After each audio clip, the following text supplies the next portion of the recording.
नमो अर्हन्ताण नमो सिद्धार्थ नमो वाणियाण नमो अज्ञायाण नमो सव्यसागुणम्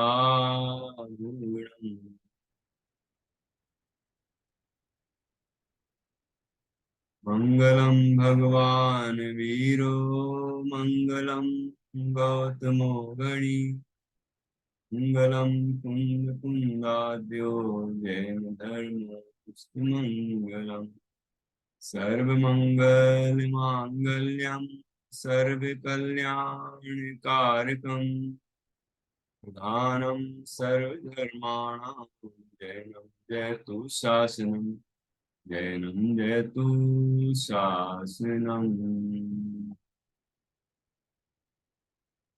विश्व प्रकाशि महिमान ममानमेकम्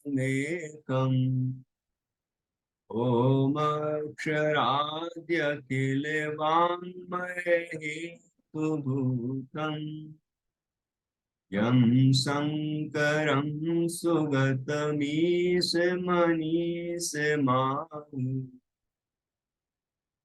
अर्हन्त मूर्जित महन्तमहं नमामि।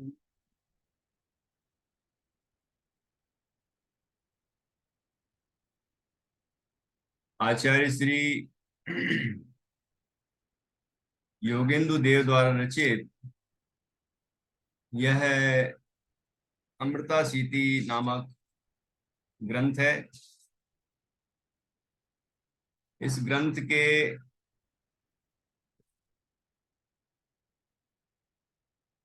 72 श्लोकों तक हमारी चर्चा हो चुकी है।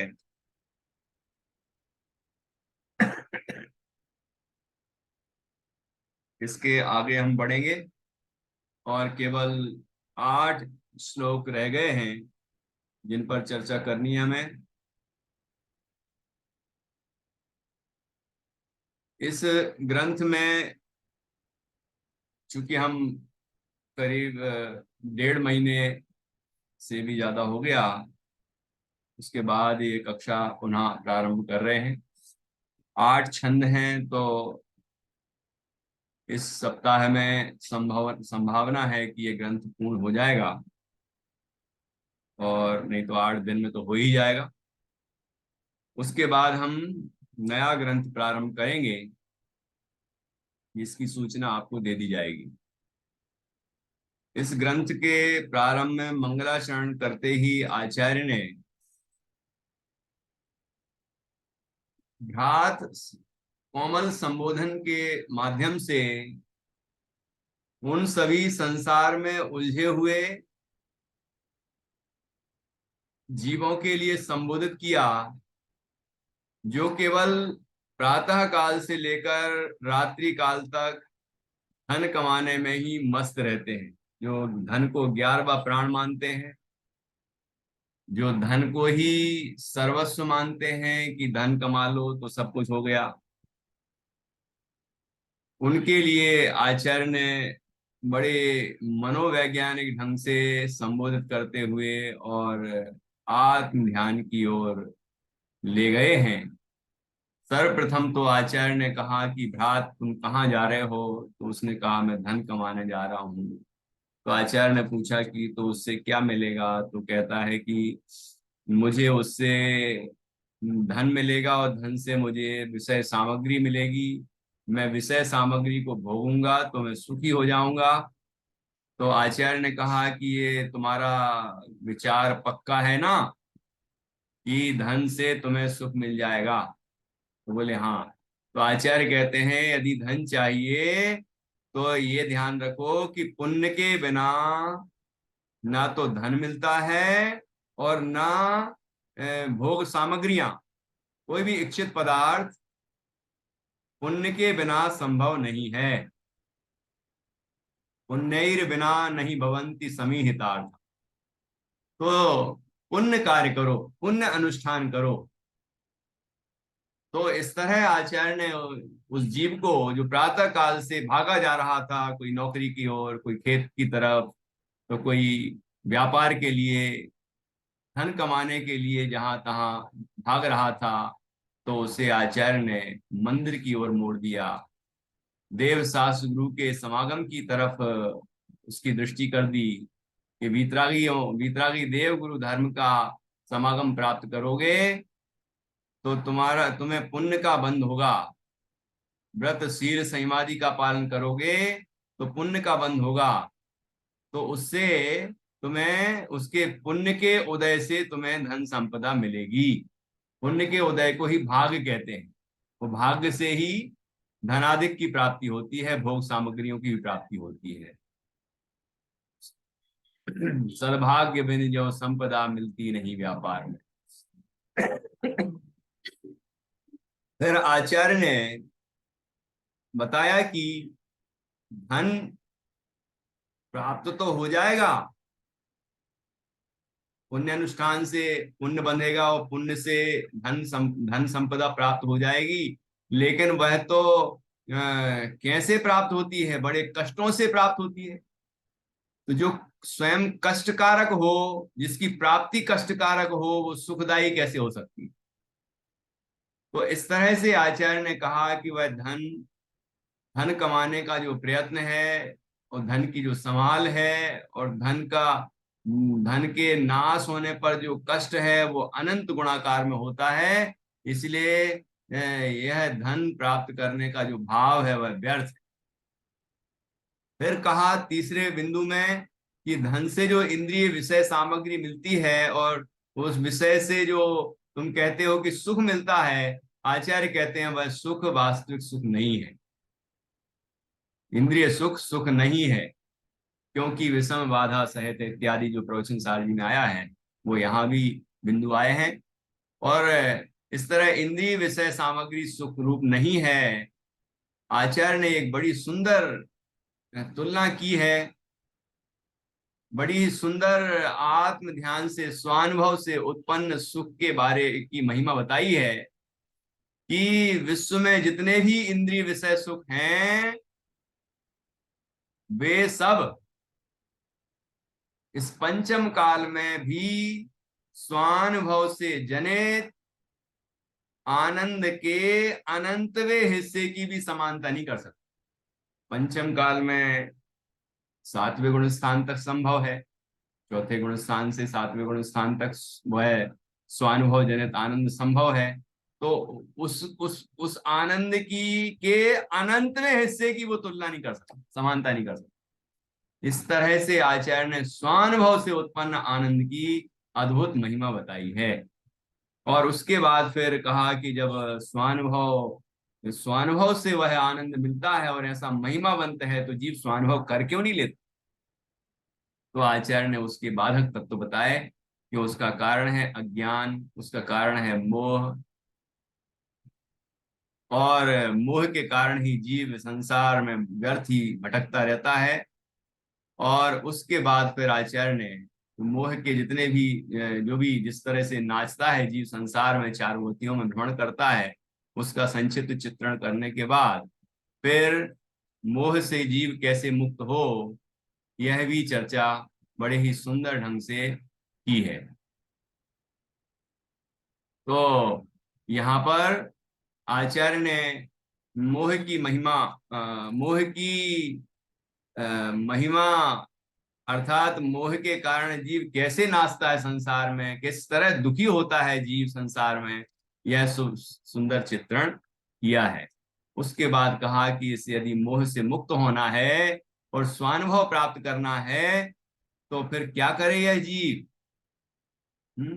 तो अमृता सीति ग्रंथ में यहाँ कहा गया है कि उसके लिए जीव स्वानुभव करे, और स्वानुभव के लिए चार बातें जरूरी। पहला है समता, दूसरा है समता की तीन सखियां हैं, वो क्या है? अनुकंपा, ठीक है, प्रमुदिता और मध्यस्थ भाव, इस तरह के, जैसे मैत्री, प्रमोद, माध्यस्थ और अनुकंपा, इस तरह के जो भाव हैं वह भाव यहाँ पर बताए गए हैं। और ये इन भावों के होने पर जीव को जीव को स्वानुभव की भूमिका तैयार होती है। उसके बाद फिर आचार्य ने निश्चय से और व्यवहार से जीव आत्म ध्यान किस तरह प्राप्त करे उसका सुंदर चित्रण किया है 26वें काव्य से।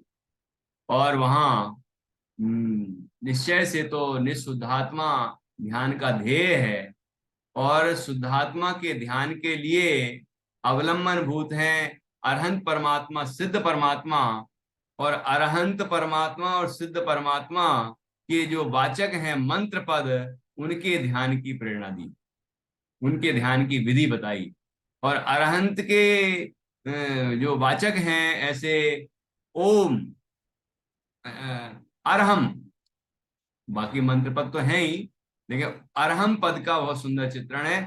अरहम, अरहम का वाचक है अरहन, अरहम जो पद है उसके वह वाचक है अरहंत भगवान का। तो अरहम का वाच्यभूत हुआ, वाच्यभूत हुए अरहंत परमात्मा। और अरहंत परमात्मा के समान निःशुद्ध आत्मा है। तो देखिए, अरहम पद से ध्यान करना है अरहंत भगवान का, और अरहंत भगवान का ध्यान करने पर जैसे अरहंत परमात्मा है, जैसे अरहंत परमात्मा देह में रहते हुए भी देह से भिन्न है, और जैसे वह देह से भिन्न अपने शुद्धात्म तत्व का अनुभव करते हैं, आनंद लेते हैं, ऐसे ही मैं भी इस देह से भिन्न शुद्ध चैतन्य हूं, ऐसा हम स्वयं अनुभव करें। इस तरह की सुंदर प्रक्रिया, सुंदर विधि यहाँ पर अमृता स्थिति ग्रंथ में बताई गई है। उसके बाद वह अरहम पद है, वाचक वाच्य तो इसी तरह से चलते हैं, लेकिन ध्यान की बारीकी आगे आगे बताई, सूक्ष्मता बताई। अरहम में जो अ है वह अक्षर लुप्त हो गया, और रहम, हा पर राकी राकी रेफ और बिंदी, उतना पद रह जाता है। उसके बाद हा, उसके बाद हा भी लुप्त हो जाता है, और राकी रेफ और बिंदी, फिर राकी रेप भी लुप्त हो जाती है, और केवल बिंदी। इन सभी जो मंत्र पद हैं, इनके इनके माध्यम से अरहंत परमात्मा का ध्यान कराया, और अरहंत परमात्मा के माध्यम से निशुद्धात्मा का ध्यान कराया। तो उसको जो बिंदु रह जाती है आखिरी में, उसको बिंदु देव कहा। तो बिंदु देव का जो वाच्यभूत है वह निशुद्धात्मा है, ठीक है, वह निशुद्धात्मा है। ऐसे निशुद्धात्मा के ध्यान की सुंदर चर्चा यहाँ पर की गई है, ठीक है ना। और उसके बाद वह जो बिंदु देव के माध्यम से निशुद्धात्मा का जो ध्यान बताया, और ये चर्चा आगे बढ़ती चली गई, और बढ़ते बढ़ते फिर ये व्यवहार ध्यान की चर्चा पूर्ण हो जाती है। किस किस तरह कि वहां पर फिर कई और तरीके बताए कि किन किन स्थानों पर ध्यान करना है। ऐसे तो पूरे नख से लेकर सिर तक पूरे शरीर प्रमाण शुद्धात्म तत्व है, और शुद्धात्म तत्व अर्थात निज आत्मा वह ज्ञानमयी है। कैसा है? ज्ञानमयी है। वह ज्ञान लक्षण से व्याप्त है, ज्ञान गुण से व्याप्त है। जहां जहां ज्ञान है वहां वहां आत्मा है। इस तरह आत्मा का स्वरूप यहाँ बताया गया। अब हम यहाँ मस्तक पर ध्यान करेंगे तो भी वहां ज्ञान है? यदि हम यहाँ कान, ये कनपट्टी है ना, कान, कर्ण के जो मूल भाग है, यहाँ ध्यान लगाएंगे तो भी वहां ज्ञान है। यहाँ ध्यान लगाएंगे कंठ स्थान पर तो वहां भी ज्ञान है, ठीक है। हृदय स्थान है वहां भी ज्ञान है, और आगे नाभि स्थान है वहां भी ज्ञान है। तो ये जो स्थान है इन पर ध्यान लगाने की यहाँ पर विधि बताई गई है। तो ध्यान किसका लगाना है? मंत्र पदों का। मंत्र पदों के माध्यम से किसका ध्यान करना है? अरहंत परमात्मा का। और अरहंत परमात्मा के ध्यान के द्वारा किसका ध्यान करना है? निशुद्ध आत्मा। ये सभी जगह प्रक्रिया बराबर समझना चाहिए। ठीक है, इन मंत्रों के वाचक हैं, ये मंत्रों के वाच्य हैं अरहंत भगवान, और अरहंत भगवान हमारे निशुद्धात्मा के प्रतिबिंब स्वरूप हैं। ठीक है ना। इस तरह सुंदर प्रक्रिया चलती गई। और यहाँ ब्रह्म रंध्र, जो तालु रंध्र है उसकी चर्चा की, ब्रह्म रंध्र की चर्चा की, सुषुम्ना नाड़ी की बात की। ऐसे बड़े सुंदर सुंदर जो योग शास्त्रीय विषय हैं उनको बड़े सुंदर ढंग से यहाँ पर प्रयोग किया गया है। और उसके बाद फिर यहाँ इस व्यवहार ध्यान का उपसंहार करके यह ध्यान, यह आत्म ध्यान की सिद्धि ज्ञानी गुरु के समागम से ही प्राप्त हो सकती है। ये गुरु की आराधना की, गुरु की महिमा गाई, और उसके बाद ये व्यवहार नहीं की बात की, फिर निश्चय से बताया कि निशुद्धात्मा ही हमारा गुरु है। ऐसी बड़ी सुंदर यहाँ निश्चय व्यवहार परक बड़ी सुंदर चर्चा है। और हम अंतिम पड़ाव की ओर चल रहे हैं। और हमारा यहाँ पर हम बढ़ते बढ़ते जब मार्च मार्च में हम चर्चा कर, अप्रैल तक जो चर्चा हमने की, तो उसमें हम कहाँ तक पहुंच गए थे? कौन सी गाथा तक की थी हमने? कौन सी गाथा नहीं, कौन से श्लोक? ये 73। ठीक है ना। तो यहाँ तक हम पहुंच गए थे, तो उसके आगे अब हम चर्चा को आगे बढ़ाएंगे। हाँ, देखिए।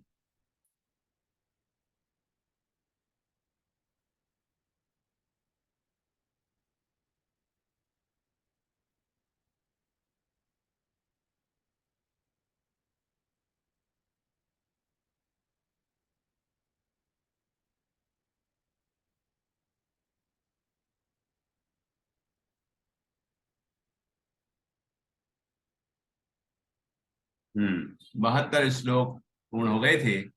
73वां श्लोक है ये। देखिए।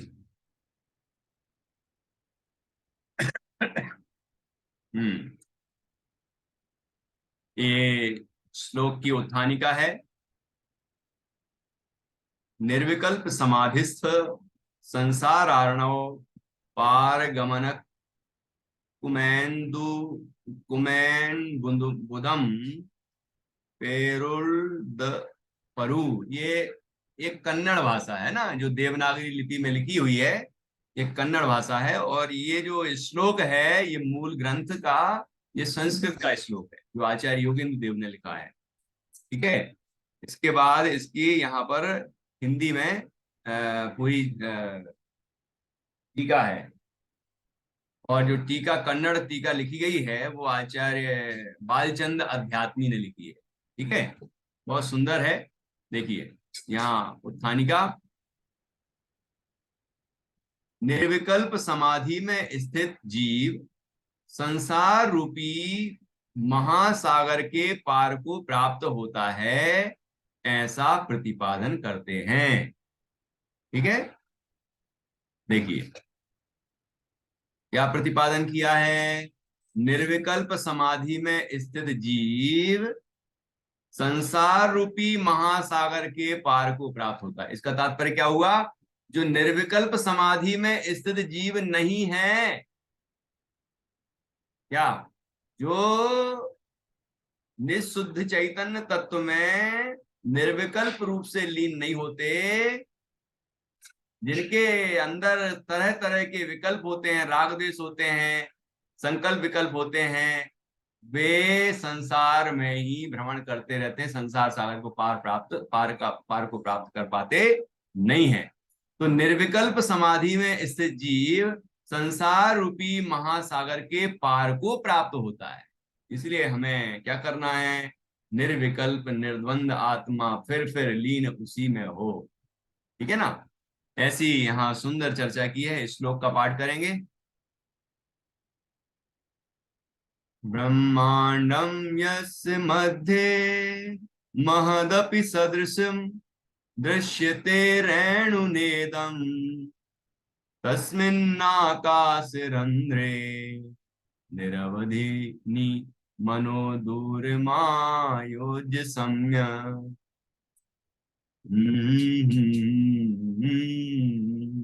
ब्रह्मांडं यस्य मध्ये महदपि सदृशं दृश्यते रेणुनेदम् तस्मिन्नाकाशरन्ध्रे निरवधिनि मनो दूरमायोज्य सम्यक्।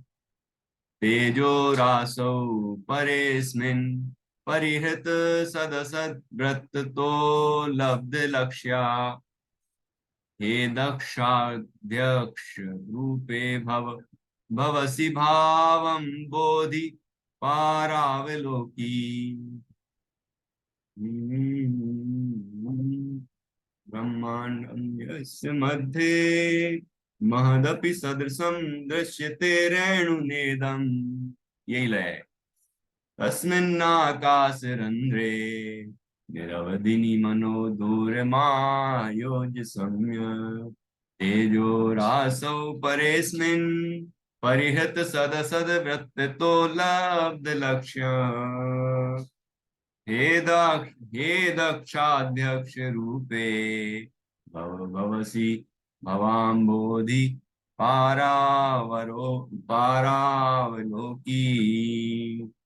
क्या कहते हैं, लिखिए नीचे, हिंदी में पढ़ेंगे। यस मध्य, जिसके अंदर, प्रतिबिंबित,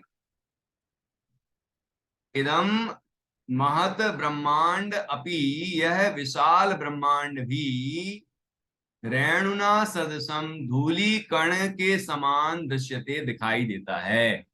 तस्मिन, उस, निरवधिनी आकाश रंध्रे, असीम आकाश रंध्र में, सम्यक, अच्छी तरह से, दूरम, अंतस्तल तक, मनम आयोज्य, मन आयोज्य, मन को संयुक्त करके, हे दक्ष, ये साधन में कुशल, अस्मिन तेजो रासौ, इस तेज पुंज अध्यक्ष रूपे, परे, स्वसंवेदन द्वारा,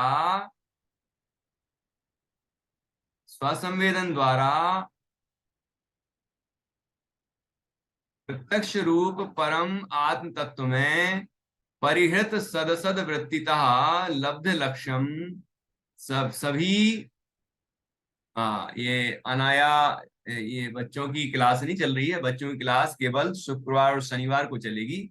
बाकी ये 4 दिन, सोमवार से गुरुवार तक बड़ों की क्लास चल रही है, जिसमें अमृता सीति ग्रंथ चल रहा है।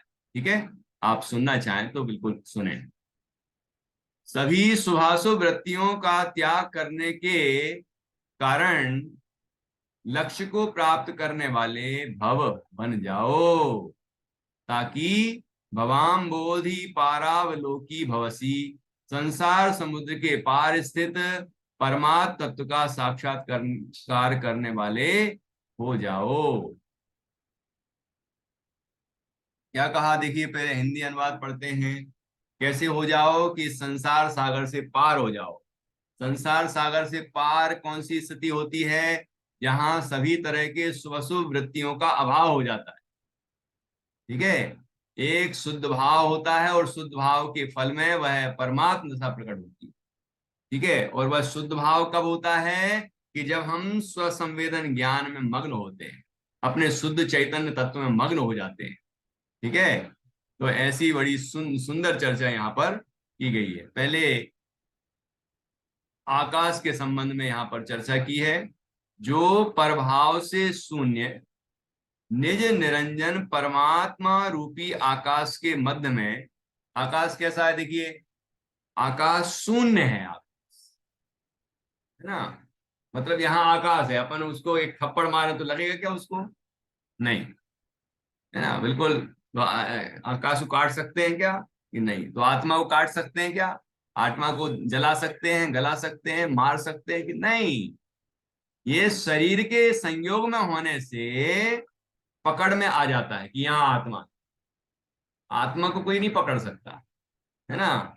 तो ये शरीर से जब मुक्त हो जाता है सिद्ध अवस्था में, तो क्या वहां पर वो दूसरे द्रव्य भी रहते हैं, निगोदी अजीब भी रहते हैं, तो क्या उनके अंदर कुछ बाधा उत्पन्न कर सकते हैं? वो उनको छू भी सकते हैं क्या? नहीं। तो निश्चय से तो एक द्रव्य दूसरे द्रव्य को छू ही नहीं सकता, तो मुझे भी कोई द्रव्य नहीं छू सकता। ऐसा हम व्यवहार से कह देते, देखो मैंने आत्मा को पकड़ ली, है ना, लेकिन वस्तुतः आत्मा को कोई पकड़ नहीं सकता। जान सकते हैं हम। तो जैसे आकाश परम शून्य है और उसके अंदर पूरा ब्रह्मांड बिंदु के समान है ना, ऐसे जो आत्मा है वह भी पर द्रव्यों से परभाव से शून्य है। ऐसा स्वरूप है यहाँ बताया, देखिए, जो परभाव से शून्य निज निरंजन परमात्मा रूपी आकाश के मध्य में संपूर्ण दिशाओं का अवकाशन अवसान रूप होने से अतीत है। जैसे आकाश की कोई दिशाएं नहीं है कि इस समय इस तरफ ये कौन सी दिशा है, ये कौन सी दिशा है, कहाँ अंत पाएगा वो? कहीं अंत नहीं होता उसका, अनंत है। ठीक है। ऐसा यह लोक व परमागम में प्रसिद्ध रूप आकाश भी सूक्ष्म पुद्गल धूली कण के समान दिखाई देता है। कहाँ दिखाई देता है? ऐसा जो विशाल आकाश है वो कहाँ दिखाई देता है? ज्ञान में। वो ज्ञान किसको प्रकट होता है? परमात्मा को। वो परमात्मा कौन बनता है? यह आत्मा ही बनता है। वो आत्मा कब परमात्मा बनता है? जब अपने परमात्म स्वरूप को पहचान लेता है और उसमें ही मग्न हो जाता है, तब वो परमात्मा बनता है।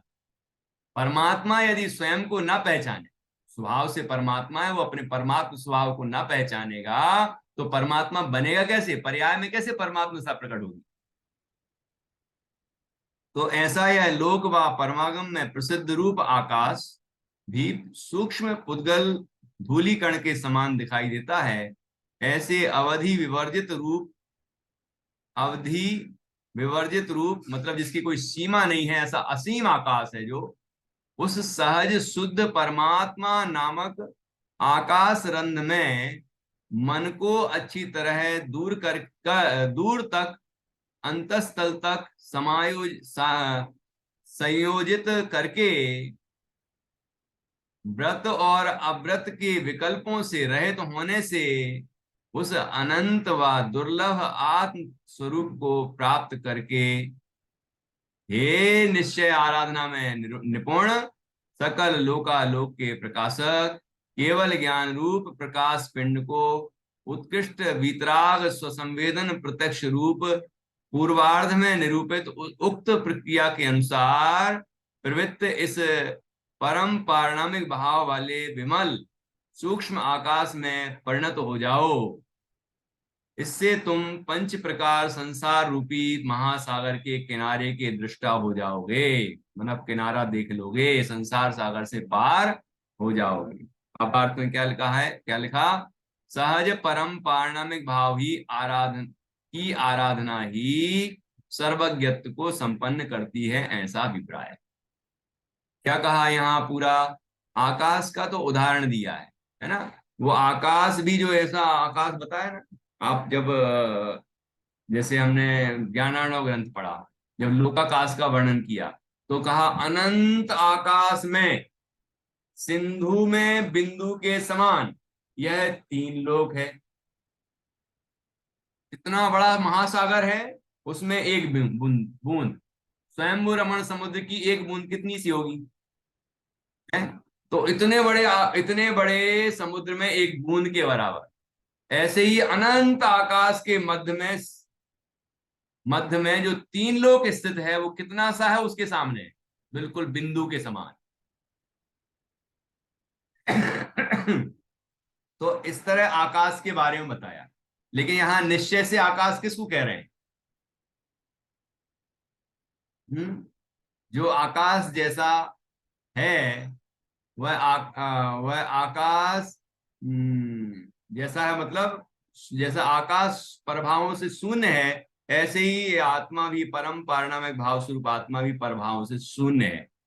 ठीक है। ऐसे आकाश रंध्र कहा इसको, शुद्धात्म तत्व को। वो आकाश के ध्यान करने की बात नहीं कर रहे हैं, ये शुद्धात्मा के ध्यान की बात कर रहे हैं। तो शुद्धात्मा का ध्यान करेंगे, वो उसमें अपने मन को स्थापित करेंगे, तो क्या होगा कि जो शुभ और अशुभ के विकल्प हैं, व्रत और अव्रत के विकल्प हैं, वो समाप्त हो जाएंगे। और यह शुद्धात्म तत्व परम वीतराग भाव को प्राप्त होगा। ठीक है ना। तो इस तरह की सुंदर चर्चा है। देखो फिर से, जो परम, जो पर भाव से शून्य निज निरंजन परमात्मा रूपी आकाश के मध्य में, आकाश को उदाहरण के रूप में लिया गया है ना। निज निरंजन, निज मतलब परमात्मा, अरहंत सिद्ध परमात्मा की बात कर रहे हैं आचार्य की, हमारी बात कर रहे हैं।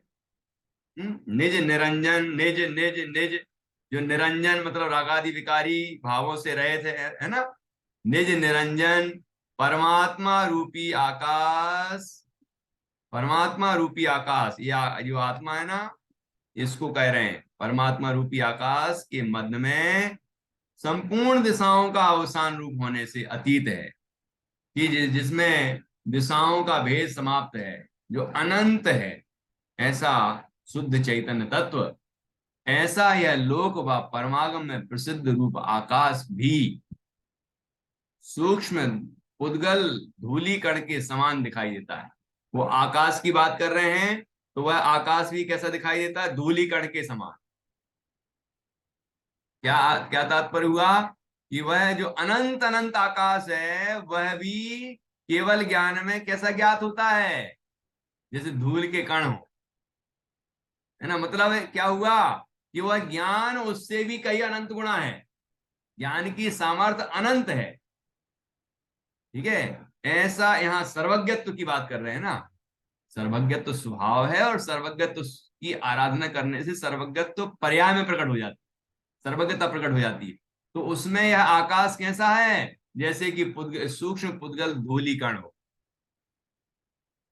जिसने समस्त दिशाओं का अवसान कर दिया, ऐसा अनंत आकाश वह ज्ञान में ऐसा दिखाई देता है जैसे धूल का कण हो।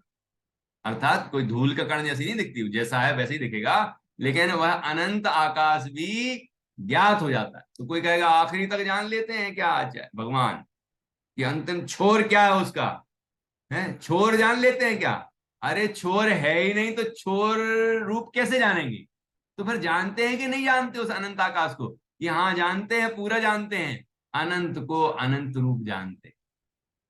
अक्षय अनंत आकाश है तो अक्षय अनंत रूप आकाश को जानते हैं, लेकिन जानते पूरा है। उससे अनंत गुणा जानने की सामर्थ्य है आत्मा में। ठीक है। जो प्रभाव से शून्य निज निरंजन परमात्मा रूपी आकाश के मध्य में संपूर्ण दिशाओं का अवसान रूप होने से अतीत है, ऐसा, अर्थात दिशाओं से अतीत है, अर्थात सब दिशाओं में अनंत है, ऐसा यह लोक व परमागम में प्रसिद्ध रूप, लोक में प्रसिद्ध है आकाश, और परमागम हमारी जिनवाणी में प्रसिद्ध है आकाश, जिसका वर्णन आकाश द्रव्य का वर्णन किया गया है। वह आकाश कैसा है? आकाश भी सूक्ष्म पुद्गल धूली कण के समान दिखाई देता है। कहाँ दिखाई देता है? केवल ज्ञान में। ये ऐसे अवधि ज्ञान विवर्जित रूप, अर्थात जो अवधि ज्ञान नहीं, अवधि ज्ञान नहीं, जो ऐसे अवधि विवर्जित रूप, जिसकी सीमा, अवधि का अर्थ होता है सीमा, सीमा से विवर्जित है अर्थात रहित है। ठीक है। असीम है, जो आकाश असीम है, ज्ञान भी असीम है। ऐसे अवधि विवर्जित रूप उस सहज शुद्ध परमात्मा नामक आकाश रंध्र में, अब देखो क्या कहना चाहे, उस सहज शुद्ध परमात्मा नामक, जिसकी ऐसी अनंत सामर्थ्य है, ऐसा जो शुद्ध परमात्म तत्व है, जो देह से भिन्न है, जो रागादि से भिन्न है, जो कर्मों से भिन्न है, जो समस्त परद्रव्य प्रभावों से भिन्न है, ऐसा जो शुद्ध चैतन्य ज्ञान और आनंद स्वरूप तत्व है, वह परमात्म तत्व है। ठीक है। सहज शुद्ध परमात्मा है वो। और वो क्या क्या कह रहे हैं उसको? आकाश रंध्र कह रहे हैं। आकाश रंध्र, रंध्र मतलब छिद्र होता है। ठीक है। तो आकाश रंध्र है वो। उस आकाश रंध्र में, मतलब शुद्धात्मा में। ये योग शास्त्रीय भाषा है ना, सहज सरल भाषा में ये, कि ऐसा जो अनंत सामर्थ्यशाली शुद्ध चैतन्य है, जिसके केवल ज्ञान में, मतलब केवल ज्ञान ज्ञान गुण की एक पर्याय है, उसमें ये अनंत अनंत अनंत सीमातीत आकाश उस धूल कण के समान, अर्थात कितना तुच्छ तुच्छ छोटा सा है, ऐसा वह ज्ञात हो जाता, पूरा आकाश वह भगवान के ज्ञान में ज्ञात हो जाता है, ऐसा जिसका स्वभाव है, ऐसे ज्ञान का जिसका स्वभाव है, वो मैं स्वयं शुद्ध चैतन्य हूं, ऐसा कह रहे हैं। ऐसे अपने उस सहज शुद्ध परमात्मा नामक आकाश रंध्र में मन को अच्छी तरह दूर तक, अंतस्थल तक संयोजित करके, मतलब अंदर तक उतार के, अर्थात अपने पूरे शुद्ध चैतन्य में लीन होना है। तो ऐसा नहीं कि आत्मा के अंदर अंदर जाएंगे, अंदर अंदर जाएंगे, पूरा आत्मा में लीन होने की बात कर, ठीक है। नोकर्म द्रव्य कर्म भाव कर्म में नहीं अटके ज्ञान है, वो पर्यायों में भी नहीं अटके, जो शुद्ध चैतन्य को अनुभवता है उस ज्ञान की बात करते, उस तरह के अनुभव की बात करते हैं। तो ऐसी स्थिति में क्या होता है कि व्रत और अव्रत के विकल्पों से रहित होने से, वहां व्रत अर्थात हिंसा झूठ चोरी कुशील परिग्रह जो अविरति है, उससे विरत होना, मतलब पांच पापों से मुक्त होने रूप परिणाम वह व्रत है, और पांच पाप रूप जो परिणाम है वो अव्रत है, ठीक है। तो व्रत का अर्थ है शुभ भाव, अव्रत का अर्थ है अशुभ भाव। तो शुभ और अशुभ के विकल्पों से रहित होने से, क्योंकि शुद्धात् तत्व में उपयोग लगाया, तो शुद्ध भाव ही होगा, वहां शुभ और अशुभ विकल्प नहीं होंगे। विकल्पों से रहित होने से उस अनंत व दुर्लभ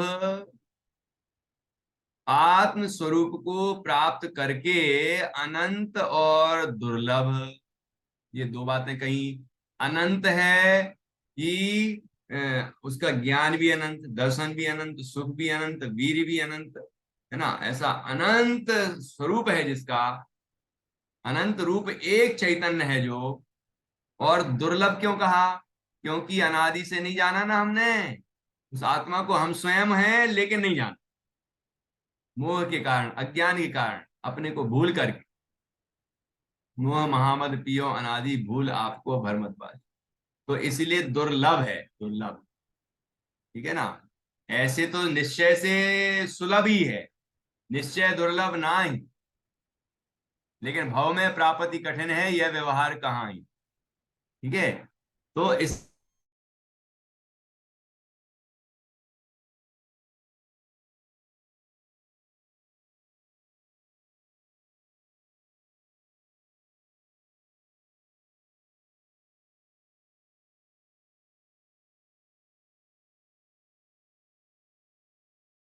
देखिए, इस तरह से यहां पर शुद्धात् तत्व,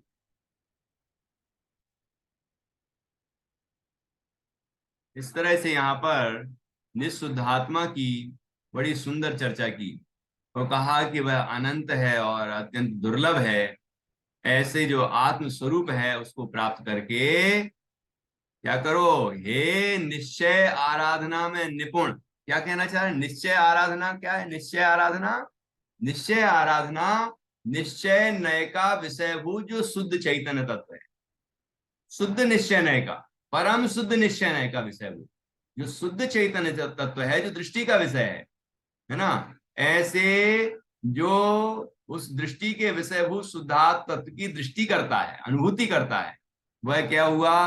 हे निश्चय आराधना में निपुण, आराधना में निपुण, सर्व ओर से जो शुद्ध चैतन्य में लीन होता है वो, है ना, वो चर्चा करता है, वो नहीं कहा, पढ़ता रहता है, वो नहीं कहा, जो उस अनुभव रस में लीन रहता है वह, हे निश्चय आराधना में निपुण, निपुण है, कुशल है ना, अपने स्वरूप में फटाक से लीन हो जाता जल्दी से, ऐसी उसको ऐसा अभ्यास हो गया है। हम भी अभ्यास करेंगे तो शुद्धात्मा में जल्दी जल्दी लीन हो सकते हैं, ज्यादा देर तक लीन रह सकते हैं। सकल लोकालोक के प्रकाशक केवल ज्ञान रूप प्रकाश पिंड को उत्कृष्ट वीतराग स्वसंवेदन प्रत्यक्ष रूप पूर्वार्ध में निरूपित उक्त प्रक्रिया के अनुसार प्रवृत्त इस परम पारणामिक नाम वाले विमल सूक्ष्म आकाश में परिणत हो जाओ। इससे तुम पंच प्रकार संसार रूपी महासागर के किनारे के दृष्टा हो जाओगे, अर्थात संसार सागर से किनारा प्राप्त कर लो, मोक्ष प्राप्त कर लोगे, सिद्ध अवस्था प्राप्त कर लोगे। इस तरह से कि जिस तरह से पूर्व में बताया गया है। पहले जिस तरह से इस नो कर्म द्रव्य कर्म भाव कर्म से रहित शुद्धात्म तत्व के अनुभव की बात कही, जिस तरह से वहां व्यवहार ध्यान की चर्चा की अरहम अरहम पद आदि के माध्यम से, है ना, जिस तरह से वहां वो अलग अलग स्थानों पर ध्यान लगाने की चर्चा की, है ना, ऐसे जो विधियां बताई हैं उन विधियों का प्रयोग कर करके जीव परम पारणामिक भाव स्वरूप शुद्ध चैतन्य का अनुभव करे। ठीक है, तो क्या प्राप्त होगा कि सकल लोकालोक के प्रकाशक केवल ज्ञान रूप प्रकाश पिंड को उत्कृष्ट वीतराग स्वसंवेदन प्रत्यक्ष रूप पूर्वार्ध में निरूपित उक्त प्रक्रिया के अनुसार प्रवृत्त इस परम पारणामिक नाम वाले विमल सूक्ष्म आकाश में परिणत हो जाओ, कि जिससे कि यह परम अवस्था प्राप्त हो। सकल लोकालोक के प्रकाशक केवल ज्ञान रूप प्रकाश पिंड को कैसे प्राप्त करते हैं? उत्कृष्ट वीतराग स्वसंवेदन प्रत्यक्ष रूप, है ना, अपने स्वरूप में इस तरह लीन होंगे तो वह केवल ज्ञान प्रकट होगा और अनंत आनंद प्रकट होगा। इस परम पारणामिक नाम वाले विमल नो कर्म द्रव्य कर्म भाव कर्म मल से रहे थे जो, और परम सूक्ष्म आकाश में परिणत हो जाओ। यहाँ आकाश में परिणत हो जाओ का अर्थ है आकाश बन जाओ, ये नहीं।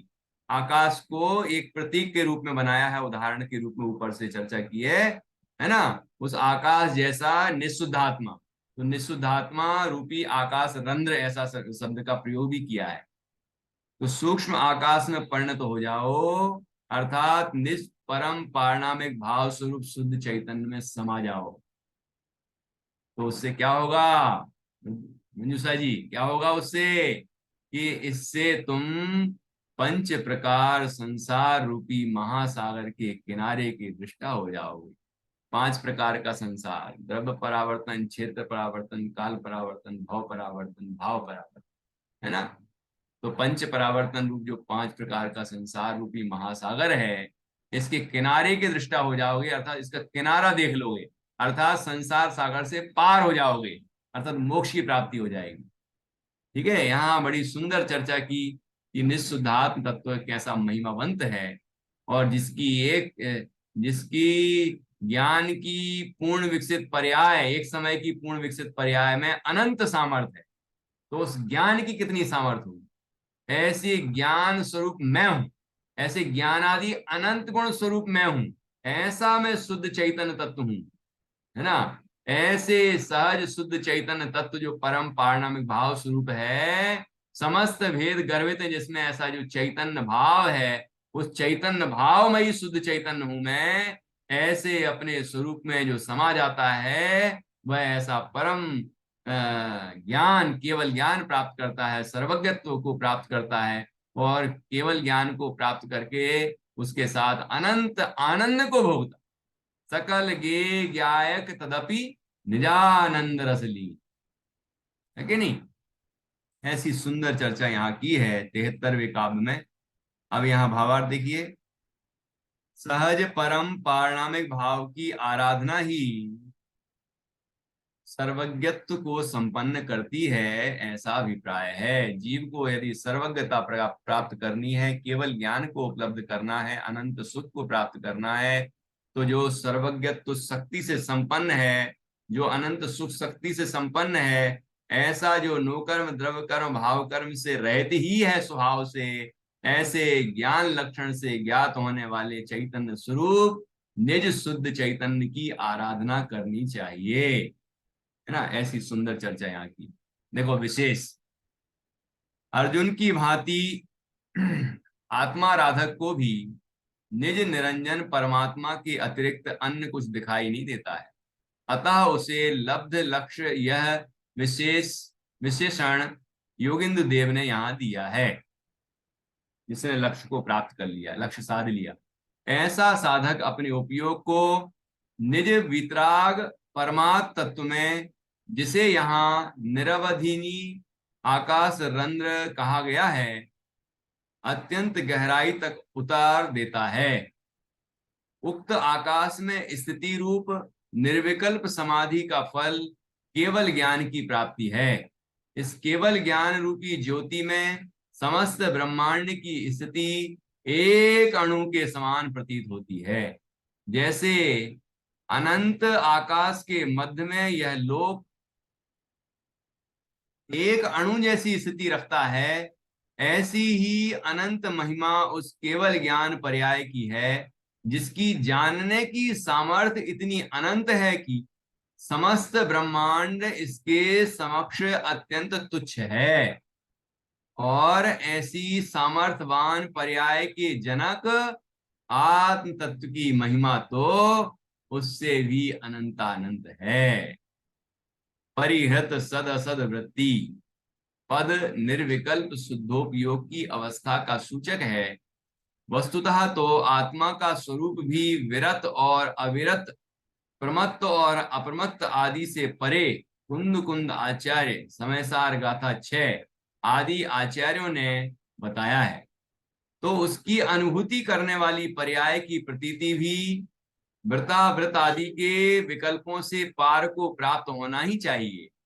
इसकी चर्चा उत्कृष्ट स्थिति द्वितीय शुक्ल ध्यान की पूर्णता के समय साथ गुण स्थान में संपन्न होती है, जो साधक को वीतरागता व सर्वज्ञता रूपी लक्ष्य प्राप्त कराती है। उक्त विकल्प निरोध की धर्म साधना के साधक को अगाध संसार समुद्र के पारवर्ती विश्व दृष्टा सर्वज्ञ परमात्मा की दशा प्राप्त होती है। इतने सारे ग्रंथों में भी ये बात लिखी है, ये समर्थन किया है, जिसे योगेंद्र देव ने यहाँ भवाम बोधि पारावलोकी कहा है। इस तरह से यहाँ जीव अपने शुद्धात्म तत्व की आराधना के द्वारा परम पारणामिक भाव स्वरूप निज स्वरूप में मग्न होकर, चैतन्य तत्व में मग्न होकर यह परमात्मा सा प्राप्त कर सकता है। ऐसा केवल ज्ञान, ऐसी वीतरागता, सर्वज्ञता, ऐसा अनंत आनंद प्राप्त कर सकता है। ऐसी सुंदर चर्चा यहाँ पर की गई है। प्रवचन सार जी की 80वीं गाथा और समय सार जी में 143वीं गाथा और रहस्यपूर्ण चिट्ठी मोक्षमा प्रकाशक के परिशिष्ट में दी है ना। और भी हमने अनेक जगह ऐसी, इसमें भी आया था एक श्लोक जिसमें हमने चर्चा की थी किस तरह स्वानुभव प्राप्त करना है। तो हम उस विधि से स्वानुभव प्राप्त करें और परम आनंद को उपलब्ध करें, इस संसार सागर से पार हो, मोक्ष की प्राप्ति करें, यही मंगल भावना। निर्माणी स्तुति।